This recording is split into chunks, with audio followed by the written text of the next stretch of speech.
Vai esi domājis, kāpēc alga kontā mazāk nekā līgumā? Lūk pāris lietas, kas tev būtu jāzina.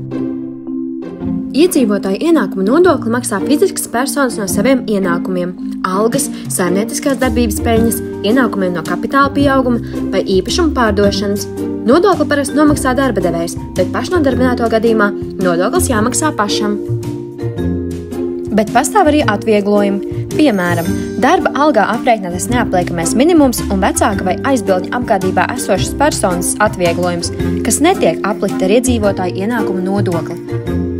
Papildus tam, iedzīvotājiem ir iespēja atgūt nodokļu pārmaksu, iesniedzot dokumentus par attaisnotajiem izdevumiem, kas saistīti ar medicīnu, izglītību un ziedojumiem.